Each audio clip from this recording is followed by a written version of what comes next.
listening to Faith in Action. I'm your host, Matthew Nowlin. And I'm Shawn Graham. We lead conservative Christians of Tennessee, and we are thankful you're listening to the show. Conservative Christians of Tennessee, of course, exists to analyze political policy and politicians in Tennessee, and all from a conservative Christian worldview. To support us in our educational efforts, public policy analysis, and any other needed endeavors, you can give a one-time or a recurring gift at patreon.com/TN Christian. We want to glorify God in everything we do, but one of the ways we want to glorify God is by helping you to glorify God. So please do not hesitate to send us any questions or comments via email. You can reach me directly by emailing matthew@tnchristian.com. Or Shawn, SHAWN, @tnchristian.com. Our scripture for today comes from Philippians, the 2nd chapter, verses 12 through 18. Wherefore, my beloved, as ye have always obeyed, not in my presence only, but now much more in my absence, work out your own salvation with fear and trembling. For it is God which worketh in you both to will and to do of his good pleasure. Do all things without murmuring and disputings, that ye may be blameless and harmless, the sons of God without rebuke in the midst of a crooked and perverse nation, among whom ye shine as lights in the world, holding forth the word of life, that I may rejoice in the day of Christ, that I have not run in vain, neither labored in vain. Yea, and if I be offered upon the sacrifice and service of your faith, I joy and rejoice with you all. For the same cause also do ye joy and rejoice with me.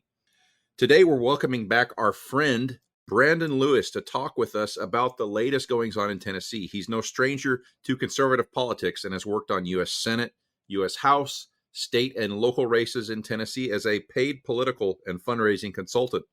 He's the author of How to Raise Money for Political Office, and his writings have appeared in Campaigns and Elections magazine. Lewis is the founder and publisher of the Tennessee Conservative, the volunteer state's largest conservative news publication and podcast, dedicated to fighting the leftist media in Tennessee while holding Republicans accountable to remember their conservative campaign promises. In his paying day job, Lewis works with hundreds of small business owners across the nation to make them more profitable through group coaching, done-for-you business systems, digital services, and purchasing group facilitation.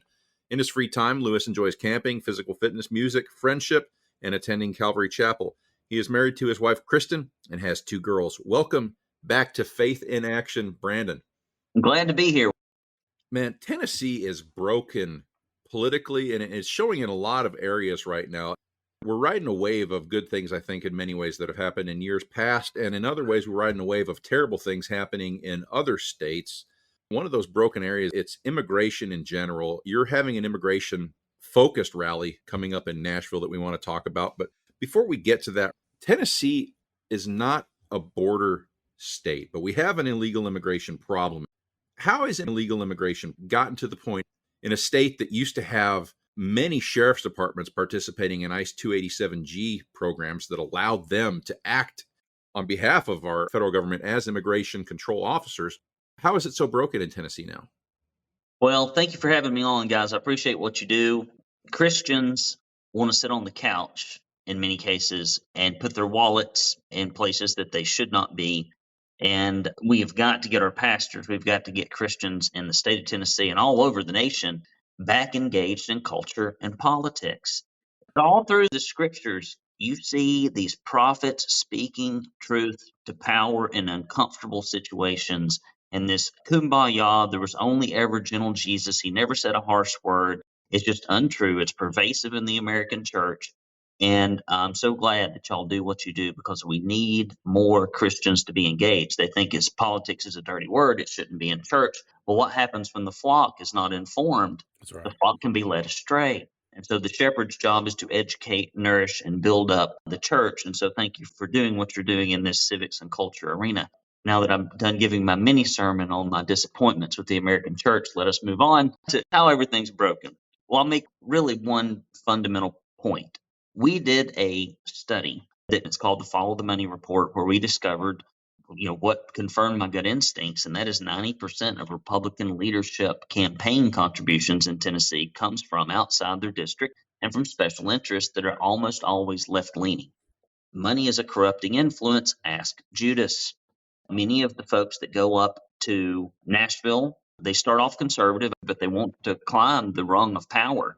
And in order to climb the rung of power in Republican leadership, you have to do the bidding of the corporate paymasters, even if it's in conflict with what your constituents want back in the district.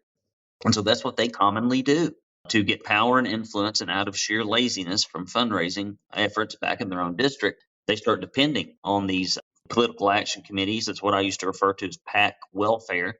They get on PAC welfare and they can't get off of it. And then next thing you know, the lobbyists are in their ear like wormwood every 5 seconds. And now they're doing the bidding of people they promised and swore up and down on 3 stacks of Bibles that they would never, ever do. And they're up there doing it. And so that is the number one chief, I would almost say evil influence that I have seen that shows this huge gulf between where the votes come from, which are primarily conservative Christian people, and the money. It's really interesting you bring that up, because every year there will be one hyper conservative candidate. They'll be elected to the state level, but everybody nationwide sort of rallies behind that person. Right now, I think it's Dusty Devers in Oklahoma. And he's got all these great things that he's doing. He's one of the authors of the Statement on Christian Nationalism. He's got an abortion abolition bill. He's working on eliminating no-fault divorce, just like 14 or 15 things. And he's had a lot of grassroots fundraising, but everybody else that he's in office with is more towards that corporate, what did you call it? PAC welfare? Political Action Committee welfare. I mean, everybody else hates these guys that come to do the will of the people, and they just push them out, and they can't really take these great ideas and do anything with them. You're involved in fundraising. I think a lot of people don't understand how campaign money can become so important to people, at the state level. Why are these campaign donations so important, and why do they control people for a 2-3 month a year job that doesn't pay much? Having ran campaigns before, we recently did a conservative candidates campaign clinic. It is just expensive. Say, for example, you're running for office. I'm just going to pull a number out of the air, and there are 14,000 people that you need to talk to. Well, you've got to send 5-6 pieces of mail. Let's say they cost 50 cents a piece. And now that's $45,000 in just the mail. You're going to do some social media. That's 15, 20, 30 grand. It's actually a bigger number now. You got to put yard signs up. You got to build a website. You've got to send people and T-shirts around to knock on doors. You got to buy some ads if you're depending on your market in conservative talk radio. You don't want to waste your money on broadcast TV or billboards. And you got to go out to robodials, text messages, the whole 9 yards, buying voter data, paying for software applications. So very quickly, if you want to run a very competitive race, it gets expensive. And what happens when conservative Christians are miserly with their political contributions to people that share their values, which they often are, there's a huge vacuum, and the fundraising vacuum gets filled by the corporations and the left-leaning interests. And that's why conservatives need to fund the people they actually purport to want to support. And so they end up turning toward that income source. And it's predictably obvious that that's what almost any human would do, but it's very difficult. What I refer to it as is it's the consolidated and organized corporate lobbyist complex.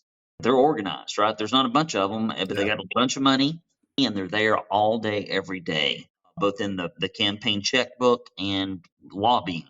And so they get what they want up in Cordell Hall. That's just the bottom line. So you're saying there are actual hard, tangible expenses for just basic mailers and such. Yeah, communication wins elections, and communication is expensive because you have to purchase the mediums of communication. Is it a piece of paper, a stamp, the airwaves, the social media company? Right. So you're paying for this every time you contact somebody. So yeah, it's wildly expensive if you want to do it right. We've already seen people that are targeting politicians who are in office who are opposing the school choice bill. We've seen mailers going out. We've seen robocalls. So it's not just to get elected. It's also to stay elected or to push your competition out. The bill hasn't even made it out of committee yet. And you've got people sending out mailers with politicians' faces on talking about, oh, he's such a bad guy because he opposes this. It's nonstop. And people don't understand. Once you get elected, that's just the beginning of your expenditures. There is a fight to continue that machine, or you're going to be clipped off. Locally, the Tennessee Three, those guys, the hundreds of millions of dollars that are pouring in from these action out-of-state committees, they're killing our local elections. And they understand that. Our side doesn't seem to get that. No, I always say I can tell if you're a conservative if you'll show me your checkbook, register, and your calendar. I can just tell. How much time are you spending? You get no Yep. credit for being on Facebook or Twitter or wherever else. You're not changing anybody's mind there. And I have to do it out of complete necessity, but I don't do it in my personal life. I try to win people over a conversation at a time. But with my platform, it's a matter of necessity, which I abhor, but I do anyway. But nonetheless, how much have you knocked on a door? Have you made a phone call? Have you written 15, 20, 30 letters to people that you actually know to go get somebody else? Have you driven somebody to the polls? Have you donated to a conservative cause? And if the answer is no, you're not conservative because people live their values. They don't just believe them.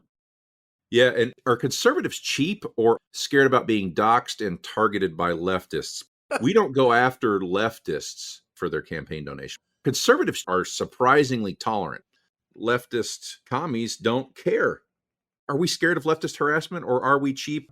We're both. We're cheap and we're cowardly in many cases. I have this slide that I put up almost every time I talk, and I just did it at our industry conference that has nothing to do with politics. I don't care where I go. I talk about my faith. I talk about my political leanings, political publication, and very briefly. And I put up a slide and it says that if you will not stand up for your convictions because you are afraid of losing some money or what other people think, then your convictions are other people's opinions and money because you live them out, right? And we're getting to a point in this country where if we do not start standing up for our convictions and our beliefs, we will no longer have an opportunity to do it. That's the bottom line. Yep. Yeah, I'm reminded, a lot of modern translations phrase this differently, but Revelation 21:8, the first people that it says are going to go to hell. This is me reminding myself, but the fearful. And then it links them, the fearful and unbelieving and the abominable and murderers and whoremongers and sorcerers and idolaters and all liars shall have their part in the lake which burneth with fire and brimstone, which is the second death. Whoremongers is pretty far down. The first are the fearful. And a lot of the newer versions say the cowardly. Hits close to home. I'm proud of you for taking this stance on immigration. What was the catalyst for you guys hosting this rally in Nashville that's coming up?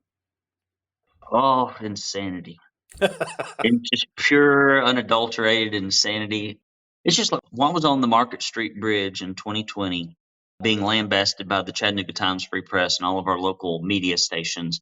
And I think it's April 2020, asking for the companies to be back open, the churches to be open, for my gym to be open. I go to church, work in the gym, and you're telling me all three of them are illegal. And I was just gripped. I was like, this is not true. I'm not going to live a lie. And to back it up, I was sitting in a sermon that our preacher preached on Nehemiah, and he talked about how the fact, and this was one of the first churches that opened up, Pastor Frank Gramser in Calvary Chapel. I had to meet with him because I was like, I'm a conservative. I'm going to have to say a bunch of mean things because everything I have found that has been truthful is not very nice. Can I even do this?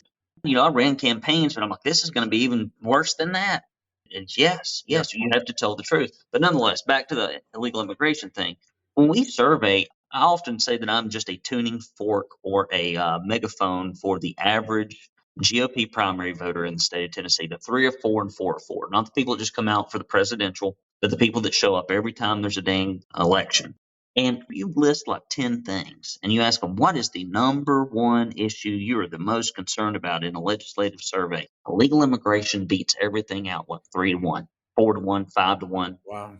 That's what they're like, let's do something about this at the state level. The federal government's not going to do anything because any informed conservative understands that the federal government has no interest in policing illegal immigration. They've done it 3 decades ago. They don't. Yeah. It doesn't matter how big the crisis gets. Up until Trump did a pretty good job. He did a half-hearted job. Yeah. The last president who's cared about illegal immigration was Dwight Eisenhower. He had Operation Wetback. He deported 3 million illegals. I'd say that's true. It's, corporations, it's cheap labor and another customer. And for government, it's another child in our largest government employment institution is the public school system. And so it's one more human in there. I'm a capitalist, but the truth is that we need to take the good things Milton Friedman said, the good things out of Free to Choose, and ignore what he said about illegal immigration. Illegal immigration is a secret conservative idol. It really is. But continue. I'm sorry. Yeah, you read and also in scriptures, it's like, what's the first thing that God did when everybody got together and decided that they would build a tower to heaven? He separated them into nations. And he has kept them in nations, and he intends, like, the nations are a design of God, that we have individual nations that are for the people that are in them, because every culture is not going to be different. He knew he made people differently. And there's this theory of like magic soil.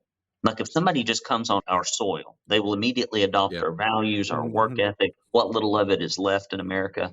And it's not true. But the left has been very smart to slowly replace the folks that think the most, do the most, or the most passionate Americans, because they're generational Americans. Water all the culture down, the value down, a love of the founding of the country down, water the number of people down. Well, maybe we can turn this into Western Europe, and then later something even worse. And so that's where we're headed. And I believe that Christians should be willing to talk about it. And it's so taboo topic in the church, because you're supposed to love the stranger, right? To take the whole counsel of God, not just the sentence that you like.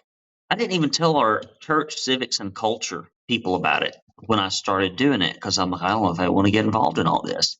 And so even me, as outspoken as I am, willing to take the heat, I was reluctant. And so I'm thinking, if this is me, it's just a very difficult topic to tackle. Yeah. Shawn and I have been talking about immigration in various ways the last few weeks, but even when I'm incredibly convicted on this, the truth is I don't want anybody to feel like I'm individually targeting them. But enforcement of law is based on a pattern of individual context. So you talk to your church, they're like, why didn't you tell us? Did you get any negative feedback from people in your church, Brandon? Well, no, I got folks that are coming. Our church has an entire civics and culture department, because our pastor was like, I don't think anybody really is educated enough to know, from Marxism to transgenderism to the queering of the American child to the global warming. How did they convince people in Nazi Germany to do all these terrible things? And they just walked them through the historical narrative of what happened and educated them so that they can make informed decisions in culture. He had a whole sermon on what does God think about walls and borders, and he just goes through it, right? It's very educational. It's been supportive and helpful as ever. There are a few churches out there that are like that. But our church will not open back up after COVID. There was these weird things that started creeping into the church, and it was multiculturalism, and it was almost like anti-racism and white guilt, like came out of the blue. And so I hung on for like 3 years. But anyway, ended up at Calvary Chapel, and it has been a remarkable blessing to have a fantastic church. Tell us about the rally. Dates, what do people need to know? It is the Protect Tennessee Borders Rally. If you want to know more about it, go to protecttnborders.com, protecttnborders.com. Essentially, we've got a collection of the few conservatives that we have in the General Assembly on the Senate and the House side. I'm going to leave some people out. I know I will.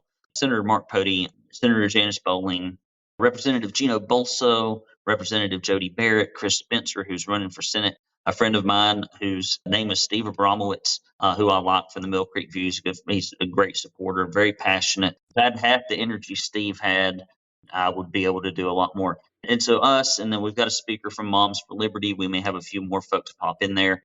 But we're essentially just going to call on the Republican leadership to do the will of the people. And we've got 4 primary things that we're asking them to do. Number one is to cut off the taxpayer funding of one of the largest magnets of illegal aliens in our state, and that's the government education. I mean, somebody shows up with 3 kids, they immediately get $36,000 of benefits at the expense of the Tennessee taxpayer. Yeah. Also, we have an ask to put enforcement mechanisms on the mass transportation of illegal aliens into Tennessee by rail, air, and wheel. A third one is that we will strengthen the E-Verify methodology and requirements, as that's employment is the number one magnet. And finally, if someone breaks our laws and comes here because of a negligent federal government, we should not have to provide them housing and food and other benefits at the expense, again, of Tennessee taxpayers. Yeah. And so there's a whole litany of negative consequences that are resulting in our medical, our criminal justice systems, our safety net systems because of this. Our educational systems are suffering because of it. Yeah. And people seem to not want to talk about it, but we're going to try to bring it to the attention of Republican leadership. And hopefully, if we get enough national attention and enough local backlash, they'll do something just like they did on the transgender issue when Matt Walsh punched him in the face for killing the bill that would have fixed it 2 years ago. Is anybody talking about getting ready for an administration that would bring back the ICE 287G stuff? Knox County, for example, used to have a memorandum of agreement with ICE where if they made an arrest of an illegal alien, they could house that illegal alien at the Knox County jail. The federal government would pay them to house that illegal alien while he was awaiting transfer to another facility or direct deportation. I feel like making that public, passing something that would require the Tennessee Highway Patrol, for example, to enter into that memorandum when a friendly administration comes back in. If Tennessee could do something that would make local and state law enforcement ready to lock in with federal immigration and custom enforcement to deport people from our states, just in the contact of normal law enforcement contact, we could be the most pro-citizen, most anti-illegal immigrant state in the country, just based off the perception that would provide. The issue I always ask is, and I don't keep up with federal stuff anymore, yeah, but maybe if we have an administration that would have to send down directives, they would have to be intentional. Yeah, I would love to see anything that is like that. Yeah. I just worry that if the state doesn't almost exclusively stand on its own 2 feet, that maybe you get 4 years or something decent, but then you get 16 years or 8 years or 4 years or something terrible. Essentially, we got to be like, okay, what are the policies we can put in place in Tennessee that no matter what happens to the federal government, it doesn't even matter? Yep, I agree with that. That's a great point because you and I are going to have very differing opinions on some of these issues. They're complex. Some people can be looking down the road at that 10, 12-year solution, but they're wanting to call in federal oversight right now. That might be a problem. You and I are going to disagree on how it rolls out. Why is it so crucial to engage, even when we don't see perfectly the same? To go back to Scripture, if you listen to how Jesus talks to people, when he meets somebody that's different or that's in sin or whatever the issue is, he talks to people. And if you go through Proverbs and the Psalms, there's all this continual reminding that we need to basically engage in conversation and be nice and be civil, and you can and all those things. And so I think that's number one. Is I think it's a biblical principle. But the other issue is, like, practically, if somebody agrees with you 85% of the time, you've got to take it issue by issue, candidate by candidate. You cannot get your feelings hurt. You cannot be mad that everybody does not conform to your exact orthodoxy. It's like if you're a Presbyterian, are you never supposed to be friends with somebody that's a Church of God, a Lutheran, a Catholic? God knows what would happen. No, I will tell you how extreme I am on this. I called up and talked to Mr. Canoe of the Tennessee Holler because we agree on corporate welfare and a couple of other things. And I've got friends and I've even got employees that are completely the opposite spectrum of me, but I'm not going to throw them out of my life because we have political disagreement, faith disagreements. How are you ever going to win somebody if you just throw them away? I believe there needs to be open conversation, freedom of speech. I've got friends that we go out camping together and we have completely antithetical political beliefs, but we love one another. And I don't have this personal animosity about this stuff. I'm just hyper focused on the policy, and we're not always going to agree, and we'll just move on to the next thing. Do you see where your friends are coming from, even if you disagree with them? I'll just be honest. I don't think I do, but I understand human nature. We are, I think, at our essence, very tribal. We're not as tribal as folks in the Middle East. We're not as tribal as the people that were in the Bible, but we're pretty darn tribal. And once mom and daddy raise you to be X, Y, or Z, or what you've decided that this is the camp that I'm in, it is very difficult to just look at your worldview and ask if it matches up with reality. And most people don't really even care about that to begin with. So, no, I'm not surprised. I just try to love on them and have a polite yet I disagree conversation and move on. Brandon, tell folks the website to go to get more information for your March 20th rally. Okay, so it's protecttnborders.com. You go there. Even if you think I might come, I might not come, go ahead and register because we'll be sending you information. And of course, if you register, you'll also get information from the Tennessee Conservative News, and we'll keep you up to date. It's the state's only provider of any sort of information on the illegal immigration crisis in Tennessee. You'll be kept up to date, and then what you can do, and if there are any legislative opportunities that jump up there where you can get involved, or if there are things like when William Lambert said we want illegal aliens to be police officers, or The LCAR is like, we want to make it easier for people to get employment in Tennessee. We'll tell you about those bills so those can be killed and withdrawn before they go to committee. We not only advocate for things that we feel are positive for Tennessee as it relates to legal immigration, but we're also a watchdog. And when the worst things roll down the pipe, we sounded the alarm so that they get killed before they ever get started. That is good. Brandon, thank you for coming on. Folks, that's going to do it for another episode of Faith in Action. Be sure to mark your calendars now for Wednesday, March 20th at 1 p.m. Central Standard Time. You want to join other Tennesseans in Nashville on the Capitol steps behind the Beth Harwell Plaza. Let our leaders know that you oppose the immigration flood that is destroying so many Tennessee communities. Again, if you want to support our work, be sure to visit patreon.com/TN Christian. And until next week, remember, no matter what's going on day to day, the Lord shall reign forever and ever.